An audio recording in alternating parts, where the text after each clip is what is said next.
بسم الله الرحمن الرحيم. اللهم صل على سيدنا وحبيبنا ونبينا ومولانا محمد وعلى آله وصحبه وبارك وسلم. معزز ناظرین، السلام علیکم ورحمۃ اللہ وبرکاتہ. الحمدللہ تعالی نوجوانوں کے لیے تسلسل کے ساتھ اختصار کو ملحوظ خاطر رکھتے ہوئے چند ایک چیزیں روزانہ پیش کی جاتی ہیں. آج کی نشست میں ہم آپ کے سامنے ایمان کے بارے میں اختصار کے ساتھ گفتگو کریں گے. معزز حاضرین، ایک یہ ہے کہ اجمالی طور پر کوئی بندہ یہ کہے کہ جو کچھ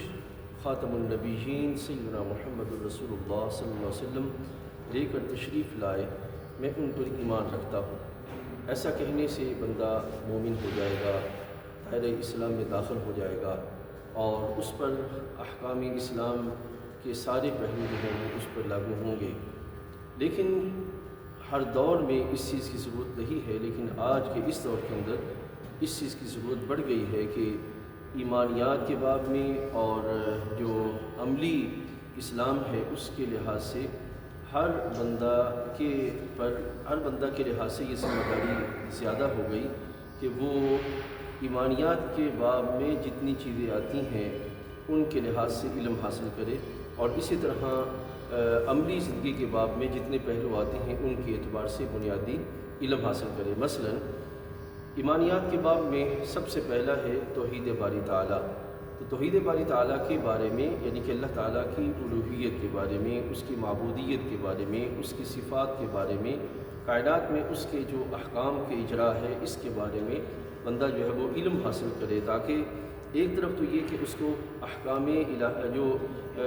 ذات باری تعالیٰ کا صحیح تعارف جو ہے وہ اسے نصیب ہو جائے. دوسرا یہ ہے کہ وہ اس کے مقابلے میں اس وقت جتنی بھی فکریں خاص طور پر کالجز کے اندر، یونیورسٹیز کے اندر، سوشل میڈیا پر جو کہ رب تعالیٰ جل وعلا کی شان کے مخالف، یعنی کہ اس کے نہ ہونے کے لحاظ سے، اس کے انکار کے لحاظ سے، یا اس کی شان کے مخالف جو عظمتیں رب تعالیٰ جل وعلا کی ہیں اس کے لحاظ سے اس کی مخالفت میں نقص والے جو پہلو چل رہے ہیں اس کے اعتبار سے بندے کے پاس اتنا علم ہو کہ بندہ ان زمانے کے اندر موجود جو کجی اور کمی والی فکریں ہیں ان سے اپنے ایمان کو محفوظ رکھ سکے. تو اس لحاظ سے جو ضروری امر ہے وہ یہ ہے کہ ہم باقاعدہ کسی مستند کتاب کے ساتھ، کسی صحیح ذمہ دار مستند عالم دین کے ساتھ جو ہے وہ سبق کے ساتھ جو ہے وہ ہم جو ہے وہ علم حاصل کریں، تاکہ زمانے کے فتنے سے اپنے آپ کو محفوظ رکھ سکیں. السلام علیکم ورحمۃ اللہ.